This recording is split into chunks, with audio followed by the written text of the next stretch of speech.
Voy a acotar respecto a las láminas de tallos en Argentina.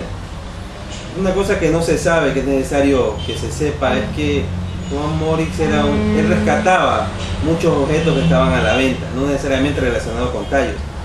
Era un amante recolector de libros usados, piezas arqueológicas que de alguna manera, si él no buscaba la manera de comprarlas, porque se las venían a ofrecer, se las ofrecían a él, otra persona lo iba a hacer, y la otra persona lo que iba a hacer es fundirlo. Nada más, no encontraba un valor cultural. Ahora, de lo que se habla en el libro Lírico Profundo, se habla de la relación de Morix personal con Grin-Urien, que se dio. Y Grin-Urien era cuñado de Onganía, el dictador argentino, y de una serie de maniobras para llevar estos objetos a Argentina. Pero en ningún momento, al menos de lo que yo me he enterado en contacto con el mismo autor y con los herederos de Goyen, no se puede hasta el momento verificar o afirmar de que son de los tallos. Evidentemente tienen un origen ecuatoriano, pero no se puede afirmar que sean de tallos. Ya te digo, pueden ser parte de la serie de arqueología, artículos arqueológicos que rescataba Morix, porque Morix también envió a Goyen sus libros. Muchos de los libros los envió también a Goyen, y había también un envío desde Goyen para él. También había una serie de confidencias. Es lo que yo mencionaba hace un momento. El padre Crespi también se dedicó a salvar estos objetos, adquiriéndolos porque se los venían a ofrecer los indígenas. Y por eso se han salvado muchos, y tenía pues una colección realmente interesante, muy interesante, que se desconoce en este momento dónde puede estar. Decían que habían hasta piezas como de maquinaria que las sacaban del fondo de la selva. Sí, motores, una cosa así como ¿de dónde las sacaron? Vayan, averígüele, o Vargas. Pero decían que eran de unas ciudades escondidas por allá en la selva, decían los indígenas, ¿no? Exacto. Entonces, algo se pudo rescatar, y quizás de allí hayan salido las piezas que usted mencionó que existen en Buenos Aires. Puede ser. Sí, podría ser también, claro. Pero hay una cosa destacable también, que independientemente, un descubridor se respalda para presentar su descubrimiento. Eso no es algo, no lo hace con el fin de robar, no lo hacen con el fin de depredar, sino lo hace con el fin de preservar y certificar su descubrimiento.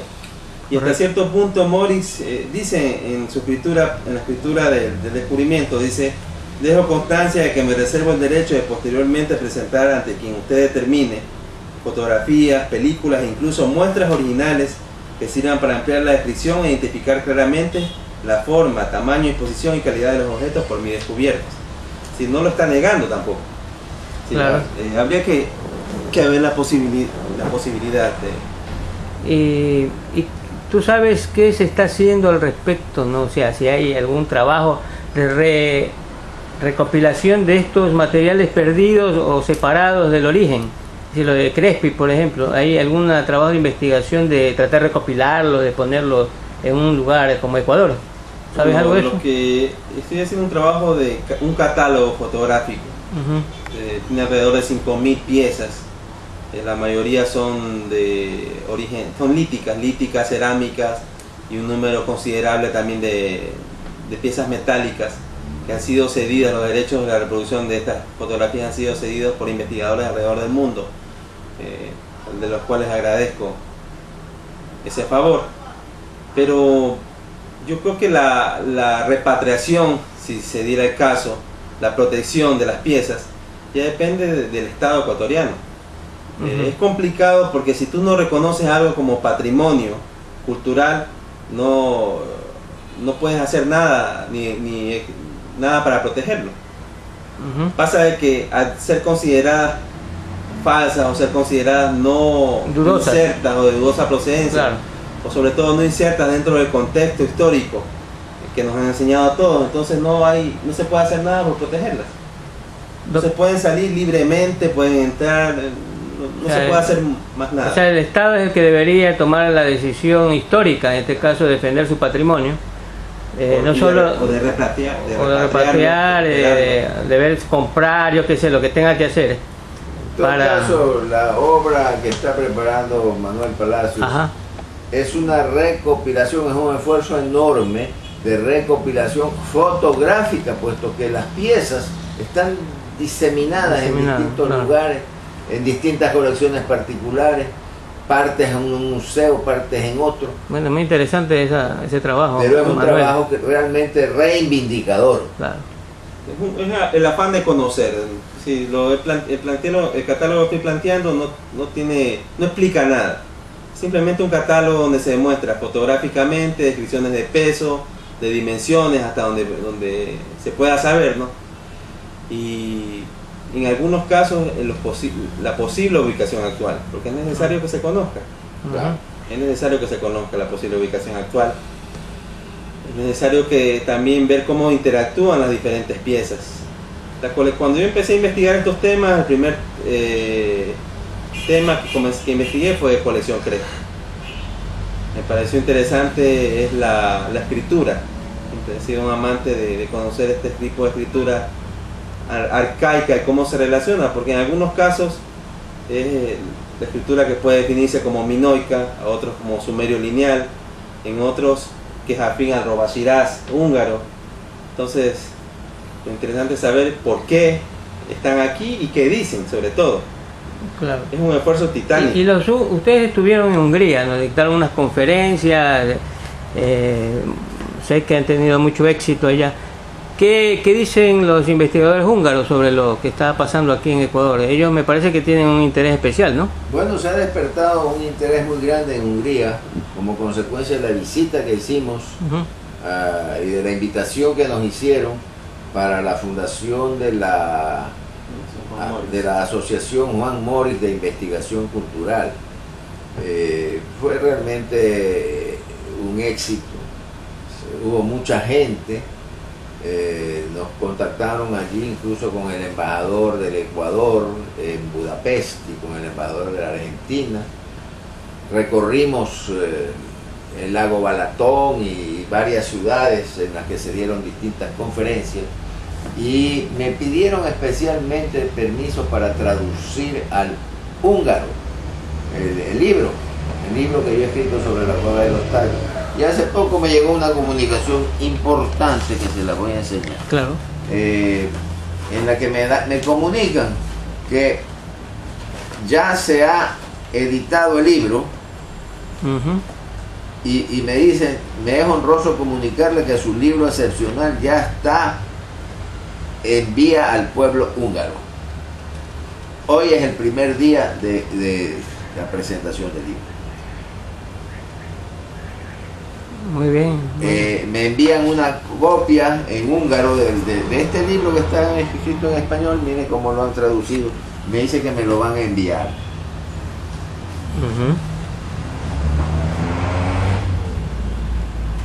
Esto demuestra que en Europa existe un interés inmenso, claro, por la existencia misma del mundo subterráneo en América, porque es el mundo subterráneo de América. Mire usted en Roma. En Roma me han venido a hacer una entrevista que ha sido publicada en una revista romana que se llama Fénix, Retorno a la cueva de los tallos. Mire, es una entrevista bien larga, en italiano. Esta revista circula en Roma. Esta la puede filmar tranquilamente después para poder editar esto. Claro. ¿No? Con tranquilidad. Muy bien. Pero es importante. Bueno, veo que hay un interés real, ¿no? de Hungría, de Europa, por el trabajo que está desarrollándose sobre la cueva de los tallos, ¿no? Y me anuncian que va a salir una nueva entrevista en Madrid. Ya. En una revista española que no me acuerdo. Más allá será. No creo que no me acuerdo. Primero que salga para ver qué hay. Bueno, hay un tema, aprovechando que estamos conversando, ¿no? Tengo una conversación muy libre, como a mí me gustan, mentes libres. Un tema que siempre ronda a todos estos misterios es el de los gigantes. El de los gigantes, se ríe el doctor. Es un tema que produce un escepticismo terrible. Claro, yo sé. Y no tiene razón de ser, le voy a decir, oiga. Porque fíjese usted, cuando Magallanes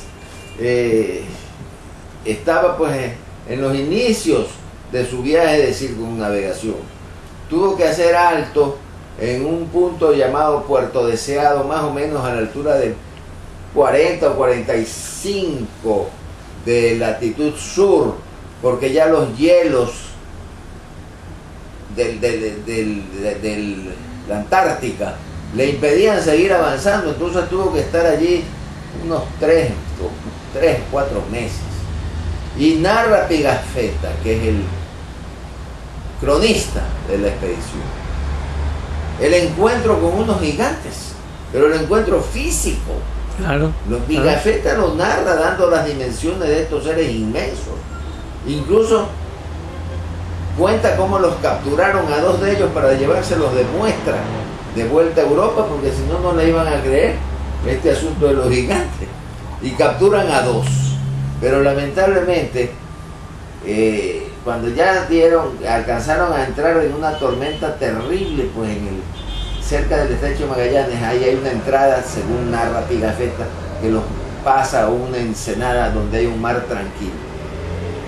Y pasada la tormenta, desertó el capitán de una de las naves, un español de apellido Gómez, que traicionó a Magallanes y le hizo creer que se había muerto, porque regresó ileso a España y dijo que la expedición era un fracaso.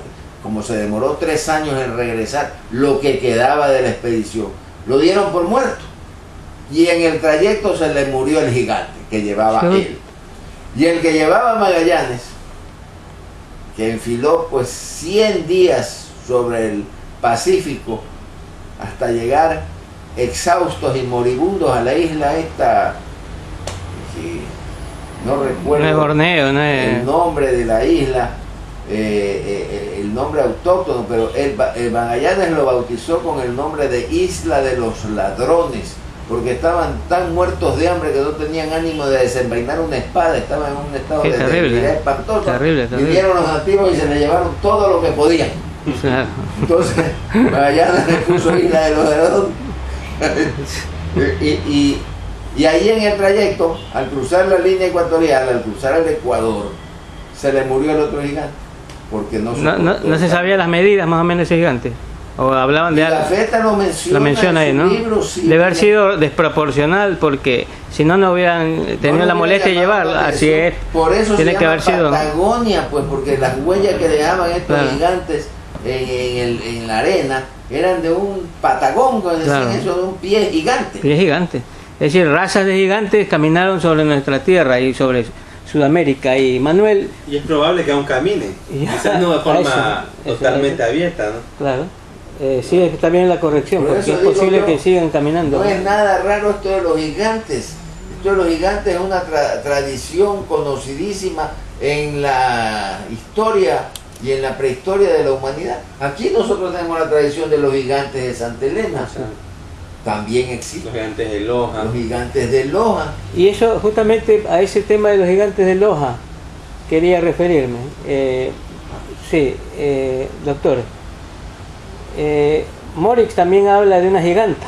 Claro. Habla de usted mismo en el libro. Pero si a mí me llegó a ver el esqueleto. Usted vio el esqueleto. Yo lo vi. Sí, yo tengo un artículo que he escrito, que ya se lo voy a hacer pasar, donde menciono su experiencia, que lo dejó estupefacto ver parte de la quijada o la parte inferior del cráneo. Mire, cuéntenos un poco más de eso. Yo estaba tan impresionado cuando Morris me dijo que me llevaría a ver el esqueleto de un gigante. Estaba en la casa habitación de un curita, de un sacerdote, que lo había desenterrado por casualidad, porque se le derrumbó un cerro en el camino, vio esto. Padre Vaca, ¿no? Vaca, creo que se llama. Carlos Vaca. Sí, vale. Efectivamente, este hombre la armaba y desarmaba el esqueleto de la gigante, porque dijeron los médicos que correspondía al sexo femenino por la anchura de las caderas. Estaba tan completo que el padre Vaca lo armaba cada vez que había un carnaval o una feria y lo colgaba, y claro, todo el mundo veía esto como si fuera una atracción de circo. Qué pena que no haya fotos, ¿no? Pero nada más. Tiene que haber fotos. Debe haber fotos. Debe haber, hay que recuperarla. Lo que te decía de lo de catálogo de Crespi, también he pedido continuamente gente que haya tomado fotos, porque tiene que haberlo. Tiene que haber fotos, claro. Entonces allí yo me quedé tan impresionado, realmente desconcertado de ver cómo se desperdiciaba un hallazgo de esta naturaleza. Le dije, pero Juan, ¿cómo puede ser que nos quedemos callados? Hay que avisar de esto a la UNESCO, al patrimonio cultural, a todo el mundo que sepa, si esto es sabido, nadie lo toma en cuenta, pero no es conveniente. ¿Por qué? Porque produciría más confusión, porque nadie sabe en qué lugar exacto se lo encontró, ni nadie conoce el sitio exacto donde estuvo, ni ha sido una excavación científica y arqueológica adecuada, de tal manera que más produciría daño que beneficio. Que beneficio, así es. Pero usted considera que era humano, o sea, era humano, ¿no? Sí. ¿Usted cómo lo describe? Metido en un cofre de madera debajo de la cama, lo tenía el curista, el padre, y yo no lo vi armado, pues, sino que estaba allí y agarré un hueso inmenso, que resultó que era la rótula del gigante. Y era una rótula. Eso es lo que yo tuve. ¿Y usted vio algo de la quijada, alguna cosa? ¿Vio? ¿Algo menciona usted también? El cerebro, la cráneo, cabeza que estaba incompleta. Pero eso me parecía una lavacara. Eso. Pero usted siente que era humano eso. Estoy convencido que Estaba convencido, ¿no? Estoy convencido. Así como también debe existir en algún lugar aledaño un cementerio de gigantes. Hay un lugar que se llama el Cementerio de los Dioses, que se llama Changaiminas, exacto. Changaiminas le llaman el Cementerio de los Dioses, donde dicen que ahí encontraron este esqueleto del Padre Vaca. Puede ser, y puede ser que haya otros. Sí, dice que también menciona, pues se menciona en Zumba, un supuesto esqueleto de gigante también. Es decir, hay muchos lugares donde están los esqueletos, en Riobamba, por ejemplo.